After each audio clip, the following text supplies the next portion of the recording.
धानुक और कुर्मी में कोई फर्क नहीं है, तो नीतीश कुमार ने धानुक को अलग और कुर्मी को अलग क्यों कर दिया? देश में लगातार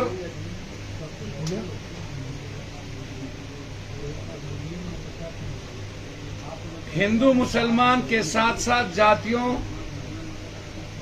के अधिकार और उसके सम्मान,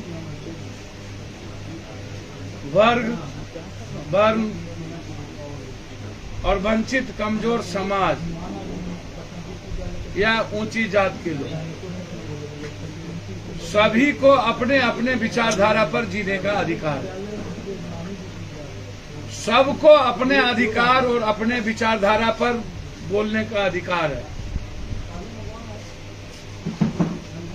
कोई हिंदुस्तान में जाति छोटा और बड़ा नहीं है।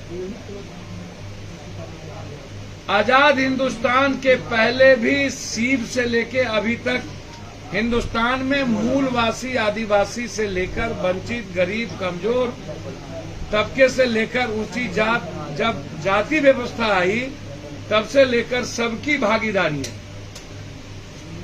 चाहे वो स्वतंत्रता सेनानी को आप उठा करके देखिए, चाहे स्वतंत्रता संग्राम के इतिहास को उठा करके देखिए, दुनिया में जितना इतिहास है उसमें सबकी भूमिका। रामायण में वाल्मीकि है तो तुलसी जी भी हैं, केवट है तो पराक्रम भी क्षत्रियता का है।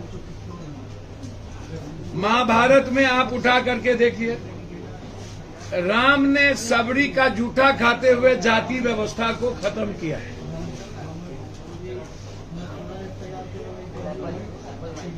राम ने विभीषण का सम्मान जिस तरीके से दिया, वो क्या आज कोई समाज का ताकतवर लोग क्या वो देंगे सम्मान?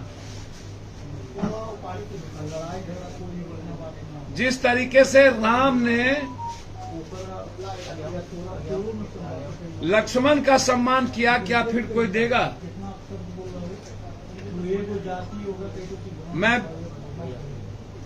मेरे हनुमान के बारे में यही बीजेपी के लोगों ने कहा वो आदिवासी है या दलित है, तो राम ने तो सबसे ज्यादा हनुमान का सम्मान किया,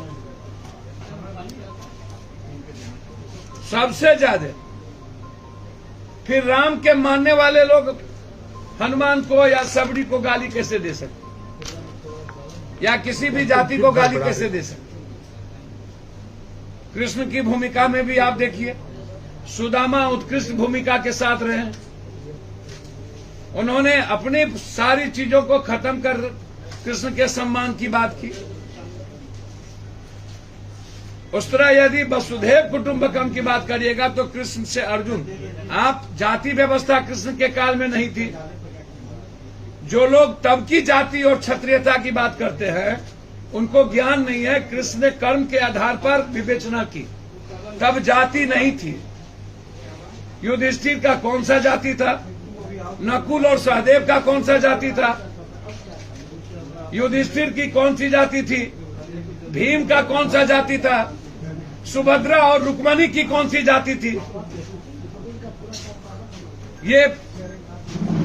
ये सबसे बड़ी बात है। ये मैं जानना चाहता हूं। मैं ये आप किसी की कथा को उठा करके देखिए, चाहे बिरसा मुंडा के जल जंगल जमीन को देखिए, चाहे संत रविदास मन करे चंगा कठौती में गंगा उस तात्पर्य को देखिए। जिस वाल्मीकि ने समाज के अंतिम पौधान पे रहकर राम के भाव को सामने लाया उस कैरेक्टर को देखिए। फिर आज जो जिस तरीके से राजनीतिक पार्टी और जातीय ठेकेदार जिस तरीके से जाति को चिन्हित करके या नेता को गाली दे रहे, मुझे लगता है कि ऐसे लोगों के खिलाफ सख्त एफआईआर लॉन्च होना चाहिए।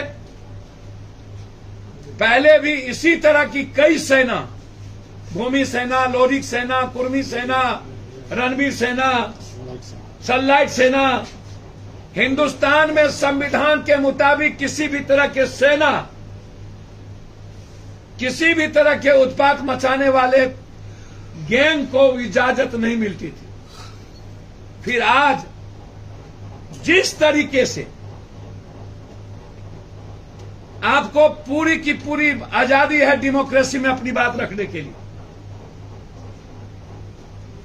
लेकिन जिस तरीके से मुट्ठी भर कुछ लोगों ने राम के आचरण और चरित्र को जीवन में नहीं लाकर क्षत्रियता का जो पराक्रम था, वो पराक्रम इंसानियत को बचाने के लिए थे।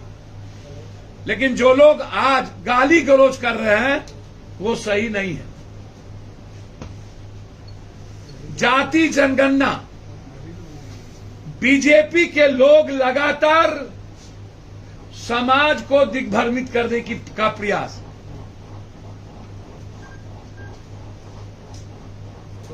यादव कहेगा कि हम 18% थे 14 हो गए, तो भैया नीतीश कुमार जी मुख्यमंत्री रहते हुए अपने जात को काहे ने बढ़ा लिया?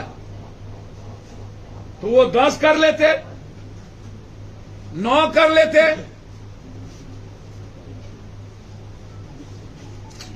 जाटव जाति, राम जाति 5%, क्या वो गलत है? अत्यंत पिछड़ी जाति, क्या वो गलत है? माइनॉरिटीज कह दे कि हम 20 थे, हमको 17 कर दिए।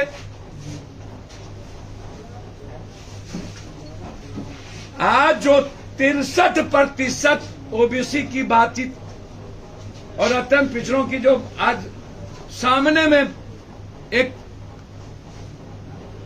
जातीय जनगणना लाया गया, इसमें मेरा आग्रह है बहुत क्लियर कि जो बिहार या हिंदुस्तान के ऊंची जात के लोग हैं, आज नहीं राष्ट्र कवि दिनकर से लेकर के विद्यापति कवि हिंदुस्तान में जितने स्वतंत्रता सेनानी क्षत्रिय समाज से आए या ब्राह्मण या ब्रह्मर्षि, जिस तरीके से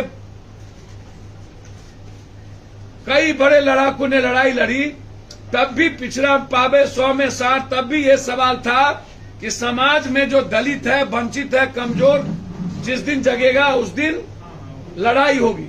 चाहे जगदेव बाबू हो, चाहे कर्पूरी ठाकुर हो, कोई नई जाति जनगणना की बात नहीं आई है। हमेशा से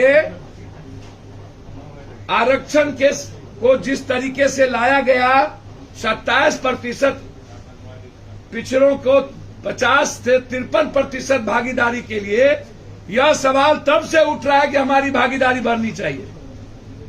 और समय के अनुसार ऊंची जात में जब एक बड़ा वर्ग गरीबी और अशिक्षा के आधार पर नीचे हुआ, तो वहां भी आरक्षण का डिमांड उठा। निश्चित रूप से समय काल पात के अनुसार 100% में ही ना आरक्षण आप देंगे हमारे समाज को, तो उसमें 10% आरक्षण ऊंची जात को गई। ये नया बात नहीं है जाति जनगणना। आज जो जाति जनगणना हुई, यह सवाल लगातार, अब हमको आश्चर्य लग रहा है कि कब मूल्यांकन हो गया कि फलना जात इतना प्रतिशत थे। जो आज जाति जनगणना हुई है, उसको आप चैलेंज करके फिर से आप करा लीजिए। जिस तरीके से बात आप क्यों उत्तर प्रदेश में कह दिए जाति जनगणना नहीं होगा, नहीं करेंगे, जब देश का डिमांड है कि ओबीसी की जाति की जनगणना होनी चाहिए, अत्यंत पिछड़ों की, दलितों की जाति जनगणना होनी चाहिए। आप बिना, मैं पहले भी कहा हूं, बिना जांच के इलाज कैसे कीजिएगा? बिना ultrasound, CT scan, MRI, x ray machine जांच के आप किसी के इलाज को आप बेहतर कैसे बनाइएगा? इसीलिए जाति जनगणना एक जांच की प्रक्रिया है, एक बेहतर इलाज करने के लिए समाज के अंतिम व्यक्ति। जाति जनगणना पहले भी 17 या 14% ज्यादा था या अन्य जाति थी, वोट तो चल ही रहा था 15 सालों से। इसमें क्या फर्क पड़ना है वोट और सियासत का। इसीलिए मेरा 3 सवाल है इस पर। पहला सवाल है कि कब आप 63% लोगों की आरक्षण में भागीदारी जो स्टालिन ने, या जो पहला सवाल था 67% आरक्षण का, आप कब देंगे। दूसरा सवाल मेरा है कि 17% भागीदारी, मैं आपसे पूछना चाहता हूं, जरा आप हमको बताइए कि 17% माइनॉरिटी, 18% माइनॉरिटी और 32% अत्यंत पिछड़ा। मैं जानना चाहता हूं कि क्या राजनीति में अत्यंत पिछड़ा और माइनॉरिटीज को आप आगे लाएंगे? क्या विकास से लेकर आर्थिक और सियासत में भागीदारी देंगे? कब ये भागीदारी की? और आरक्षण 67% आरक्षण में अत्यंत पिछड़ा और जिस माइनॉरिटीज को आपने कास्ट के आधार पर बाइफर्केशन किया है, क्या आप उस माइनॉरिटीज की हिस्सेदारी आरक्षण में दे रहे हैं कि सिर्फ उसको बाइफर्केशन कास्ट के आधार पर कर दीजिए, माइनॉरिटीज को आरक्षण में हिस्सेदारी नहीं मिलेगी? तो माइनॉरिटीज के लोग को भी, अत्यंत पिछड़ी जाति जिसमें आप लाए उसको भी आप आरक्षण की बात होगी। मेरा सीधा सवाल है, क्या हिंदुस्तान में अत्यंत पिछड़ी जाति के लोग पीएम सीएम बनेंगे? मुसलमान को क्या हिंदुस्तान में या स्टेट में अब सीएम बनाने की प्रक्रिया होगी? हमारी पार्टी अत्यंत पिछड़ी जाति और माइनॉरिटीज के पक्ष में है कि उसको मुख्यमंत्री बनाया जाए। एक मिनट रुकिए, बहुत क्लियर है हम। आरक्षण की भी हिस्सेदारी बढ़ाइए और सत्ता की भी हिस्सेदारी बढ़ाइए। ऊंची जात के लोगों की भी हिस्सेदारी बढ़ाइए। डिप्टी सीएम, ओबीसी में भी आप यदि मुख्यमंत्री देते हैं तो आप हमें डिप्टी सीएम बनाइए। मैं चाहता हूं तत्काल नीतीश कुमार जी अत्यंत पिछड़ा में, माइनॉरिटीज में और ऊंची जात में, 3 जातियों में डिप्टी सीएम बनाए। मेरा आग्रह है, ऊंची जात का भी एक डिप्टी सीएम, अत्यंत पिछड़ा का भी एक डिप्टी सीएम और माइनॉरिटीज का भी एक डिप्टी सीएम। एक यार सुन तो लीजिए, तेजस्वी जी डिप्टी सीएम हैं और 14% यदि ज्यादा है तो उसकी भागीदारी सबसे बड़ी अकेले जात में। उसको हिंदुस्तान में आप अलग नहीं कर सकते। सबसे बड़ी अकेला जाति यादव है, तो उसको क्या कीजिएगा? उठा के फेंक दीजिएगा। तेजस्वी जी हैं डिप्टी सीएम। मेरा सीधा सवाल है कि अभी तत्कालिक जो नीतीश कुमार जी हमारे सीएम हैं, जो अत्यंत पिछड़ा के पक्षधर है, हम चाहते हैं कि वो डिप्टी सीएम 3 बनाए, एक ऊंची जात में भी, एक माइनॉरिटीज में भी और एक अत्यंत पिछड़ा में भी और एक दलित में भी। कहा 4 नहीं 5 बनेंगे? क्यों नहीं बनेंगे? जब आप जाति जनगणना लाए हैं तो राजनीतिक हिस्सेदारी भी तो बढ़ाइएगा। आंध्र प्रदेश में 5 डिप्टी सीएम बने थे ना, यहां बनाइए दलित को, माइनॉरिटीज को, अत्यंत पिछड़ा और ऊंची जात को बनाइए। इस हिसाब से तो सीएम मुसलमान को होना चाहिए। सर मैं बहुत क्लियर हूं और इस मामले में इस हिसाब से तो अत्यंत पिछड़ा को होना चाहिए। सर पहले आप अपनी बात रख लीजिए, उसके बाद सवाल। बहुत मैं क्लियर हूं जनाब, इस हिसाब से अत्यंत पिछड़ा भी है, सबसे बड़ी संख्या में है, तब उसको बना दीजिए। अकेले जाति में ज्यादा है तब उसी को बना दीजिए। सीएम किसी संख्या के आधार पर नहीं होगा, भागीदारी होगी डिप्टी सीएम के सबकी। हमारी सरकार बनेगी तो हम 5 की भागीदारी डिप्टी सीएम में देंगे, या हमारी कभी हिस्सेदारी होगी तो। पहला, आरक्षण में माइनॉरिटीज की भी हिस्सेदारी का हम डिमांड करते हैं, जिसको आप अत्यंत पिछड़ा में लाए हैं।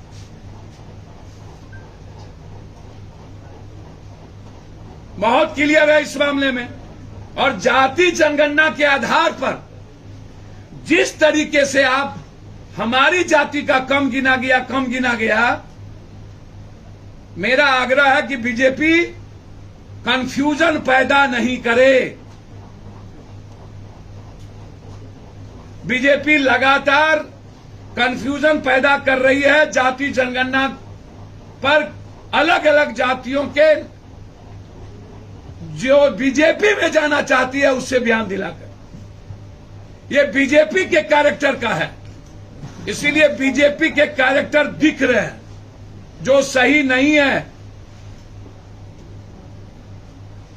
दूसरा जो मेरा सबसे महत्वपूर्ण सवाल है इसके बाद, वो है लगातार देश में गाली गलौज की जाति के आधार पर ये मैं किसी भी तरह के उस व्यवस्था को जो लगातार ब्राह्मणवाद, ब्राह्मण फलना चिलना, मैं ऐसे किसी भी गाली गलौज के पक्ष में नहीं हूं। मैं चाहता हूं कि लगातार बीजेपी के लोग उत्तर प्रदेश में भी जो सबसे ज्यादा ब्राह्मण के दुश्मन रहे वो जाति को लड़ाना चाहते हैं उत्तर प्रदेश में, जो बिल्कुल गलत है। एक घटना घटी किसी न किसी कारणवश, न ब्राह्मण का सवाल है न जादव का सवाल है, वो घटना घटी किसी मुद्दों पर, एक मर्डर हुआ, रिवेंज हो गई। इसमें ब्राह्मण जादव दूर दूर तक नहीं है। जोगी जी राजनीतिक कारणों से देश में जाति के आधार पर आग लगाना चाहते हैं, जो बिल्कुल गलत है। दूसरी तरफ बिहार के कुछ नेता लगातार अपनी दुकान और राजनीतिक चलाने के लिए किसी जाति को टारगेट करके गाली देना, अपनी जाति हम ही सबसे सर्वोपरि है, इससे समाज टूट रहा है और विकास के मुद्दे भटक रहे हैं। बिहार में मुद्दे से अलग लगातार जाति का गाली गलौज और जाति के द्वारा दूसरे जाति का अपमान करना, यह लोकतंत्र के लिए भी, संविधान के लिए भी, कानून के लिए भी खिलाफ है। मैं चाहूंगा सीएम साहब और डिप्टी सीएम साहब से, ऐसे किसी भी व्यक्ति को सम्मान और तवज्जो नहीं मिलना चाहिए जो बिहार में जाति के गाली गलौज के आधार पर अपनी दुकान चलाते हैं। चाहे कोई हो, चाहे कोई, यह समाज में गलत संदेश जा रहा है, यूथ में गलत संदेश जा रहा है कि गाली गलौज देने वाले ही लोग स्थापित हैं, बलात्कार करने वाले लोग स्थापित हो जाते हैं, मर्डर करने वाले लोग स्थापित हो जाते हैं। मैं ऐसे चीजों का विरोधी हूं। लगातार बिहार से यूपी जब हिंदू मुसलमान का कार्ड नहीं चला तो जाति का कार्ड खेलने का गंदा खेल बीजेपी खेल रही है। इसीलिए मैं चाहूंगा कि कानून के तहत ऐसे लोगों के खिलाफ कार्रवाई हो और जातीय उन्माद पैदा होने से रोका जाए, अन्यथा गृह युद्ध की स्थिति पैदा होने जा रही है। हमारी पार्टी लगातार किसी भी विचार, जाति, धर्म, मजहब के सम्मान के पक्ष में है और हर जाति के इतिहास का सम्मान हम करते हैं। हर जाति के विचारों को जीने की आजादी है, उसके साथ हमारी पार्टी खड़ी है। हमारी पार्टी किसी भी कीमत पर आरक्षण 67% के लिए लड़ने के हक में है और हम अलग नहीं हैं। और जाति के आधार पर जो जनगणना हुआ उसमें राजनीतिक हिस्सेदारी के पक्ष में है। अंतिम आशा, ममता, आंगनबाड़ी और लगातार मुखिया जी और सरपंच, अभी मैं जा रहा हूं सरपंच के सचिव के लड़ाई में, जिस तरीके से अपने अपने डिमांड को लेकर के, वेतनमान को लेकर के, 9 सूत्री को लेकर के लगातार है। हमारी पार्टी आशा, ममता, आंगनबाड़ी के कंप्लीट साथ है उसके मांग को, डिमांड को लेकर। और मुखिया जी और सरपंच, मुखिया जी जो राजीव गांधी से लेकर महात्मा गांधी तक जिन्होंने जो ग्राम सभा की बात की थी, वो ग्राम सभा को जिंदा रहना चाहिए, उसका अधिकार है। ग्राम सभा को यदि खत्म किया जाएगा तो ये लोकतंत्र के लिए सही नहीं है। हमारी पार्टी ग्राम सभा के पक्ष में है। धन्यवाद।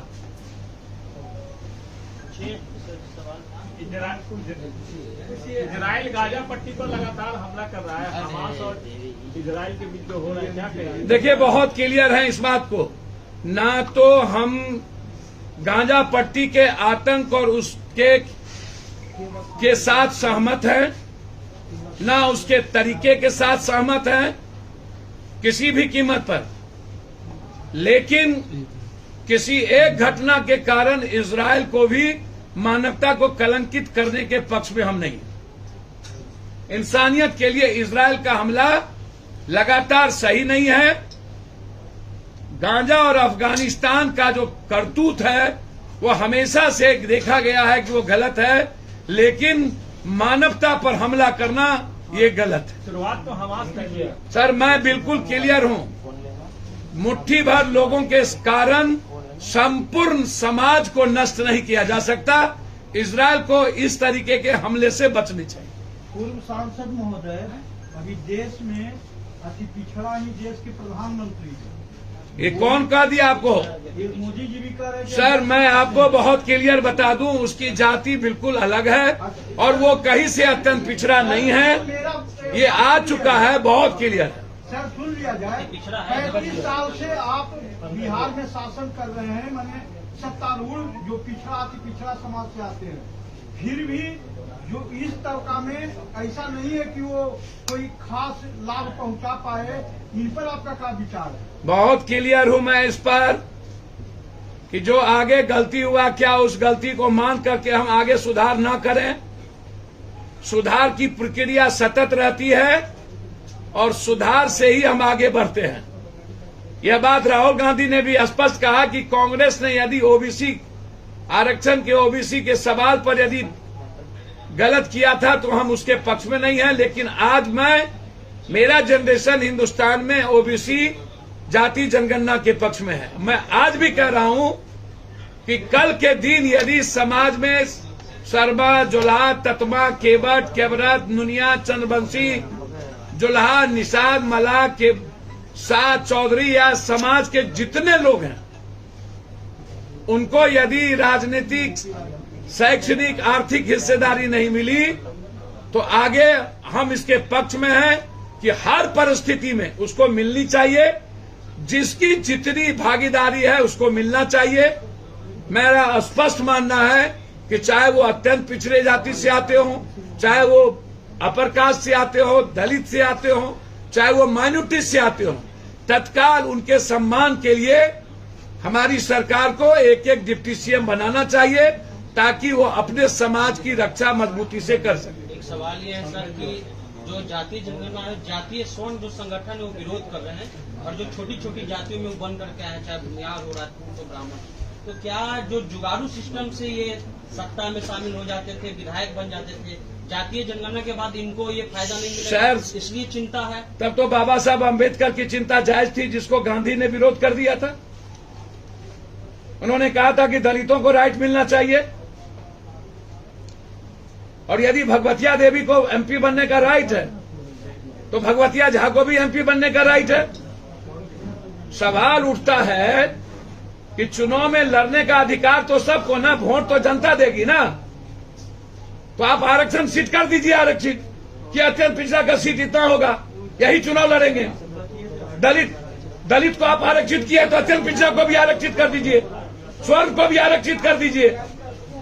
आप जनरल में चुनाव लड़ने के लिए किसी को रोकेंगे? जनता जिसको वोट देना चाहे वो दिया। आपने जनता को जागरूक नहीं किया, अत्यंत पिछड़ा को जागरूक नहीं किया। तो मैं पार्टी से आग्रह करता हूं कि जिसकी जितनी जनसंख्या है टिकट उसी को दीजिए। बीजेपी सबसे ज्यादा टिकट ऊंची जात को देती है। लालू यादव जी की पार्टी सबसे ज्यादा यादव को देती है। क्या माने? नीतीश कुमार सबसे ज्यादा टिकट ऊंची जात को नहीं सर, ऊंची जात इसको देती है। आप उठा करके देख लीजिए। ऊंची जात खुद नहीं लड़ गया भाई, काहे ऊंची जात को आप गाली देते हैं? लड़ाया किसने? कांग्रेस ने टिकट दी, नीतीश ने टिकट दिया, बीजेपी ने टिकट दिया, इसमें ऊंची जात का क्या दोष है? सत्ता ले लिया क्या? इंडिपेंडेंट लड़के ले लिया? पार्टी ने दिया तो सामाजिक न्याय के लोगों ने वोट दिया, ऊंची जात के लोग, तब वो जीते। और सामाजिक न्याय के लड़ाई में 70 से 80% भागीदारी ब्राह्मणों की है, उसको भी मत भूलिए। संघर्ष में दलितों की सबसे बड़ी भागीदारी है तो ब्राह्मणों की भी भागीदारी है। अहिर का इतिहास तो दुनिया में, हिंदुस्तान में सबसे ऊंचा रहा, आप उठा करके देख लीजिए। हम जादव की बात नहीं करते, अहिर की बात करते। जनगणना से क्या प्रॉब्लम है सर? जाति जनगणना से? भैया जाति जनगणना से क्या, उसको यह राइट नहीं है बोलने का कि हमको लगता है कि मेरी जाति का को छुपाया गया। वो उनको लगता है, अधिकार सबको है बोलने का। इसमें गाली गलौज का क्या बात है? जाति जनगणना हो गई, जो जाति जनगणना हुआ वो सही है। जिसको लगता है तो वो सुप्रीम कोर्ट जाए और सुप्रीम कोर्ट में बोले कि आप एक कमेटी बना दीजिए, जांच कर ले, एक ही लोकसभा का जांच कर ले। हो गया सर, ये बताइए, हो गया, बहुत लंबा। पप्पू जी एक चीज बताइए, ये काहे बोल रहे हैं, बहुत लोगों का बयान आ रहा है कि हमारे गांव में हुआ ही नहीं है, आया ही नहीं है। आपने अभी कहा बीजेपी की ये दूध जैसे नहीं पिला दिया था गणेश भगवान को, या वैसे ही बीजेपी की बड़ी साजिश। सर नगर पालिका चुनाव में 2 से अधिक बच्चों सर ने, एक मिनट देखिए ना, बोलो। आपने अभी कहा कि प्रधानमंत्री मोदी जी अति पिछड़ा नहीं है, जबकि बिहार सरकार की जो रिपोर्ट आई है उस रिपोर्ट में भी मोदी को अति पिछड़ा में शामिल किया गया है। सर बिहार सरकार की जो रिपोर्ट है, मोदी जी का, आप गुजरात में जो जाति जिसमें थे, सर पहले मैं बता दूं, कहीं बैस पिछड़ा है, अत्यंत पिछड़ा है, कहीं बैस ऊंची जात भी है और कहीं यादव भी ऊंची जात में है। हो गया, पूछ लिए। समझे? गुजरात में जो नरेंद्र मोदी जी जिस जाति का टाइटल लिखा था वो अत्यंत पिछड़ा में गुजरात में नहीं थी। नहीं है बस सर ये बताइए, जाति गणना में कास्ट अलग है और बंगाली कास्ट अलग है। सर मैं आपको एक बात बहुत क्लियर बताऊं, आप इस पर बताइएगा। हम उसी पर बता रहा हूं। बंगाली कास्ट और कास्ट में अंतर क्या है? सर मैं आपको बहुत क्लियर बता दे रहा हूं। अभी आपने बोला जिनको जरूरत हो वो सुप्रीम कोर्ट जाए। तो भैया आपको लगता है कि कास्ट का बाइफर्केशन किया है तो जैसे धानुक और कुर्मी में कोई फर्क नहीं है, तो नीतीश कुमार ने धानुक को अलग और कुर्मी को अलग क्यों कर दिया? कुर्मी अलग है ना, धानुक अलग है ना। अब बैस में नुनी अलग, चौधरी अलग, जायसवाल अलग। जैसे मुसलमान में क्या? सर मुसलमान में इस्लाम इजाजत नहीं देता है जातीय आधार, लेकिन आप सुरजापुरी, कुलैया, रैन, अंसारी, जोल्हा, क्या कहते हैं, नहीं,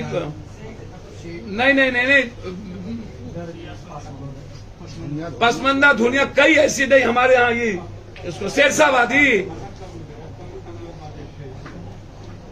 तो बहुत क्लियर है।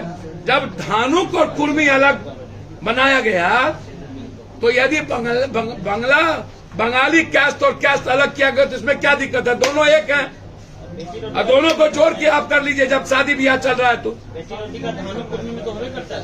सर मैं तो कह रहा हूं, तो अलग अलग जाति जनगणना हुआ ना धानुक का कुर्मी का, तो धानुक और कुर्मी एक है। ठीक है सर, हो गया। अब आप ग्वाला, जादव सब बुला रहे हैं।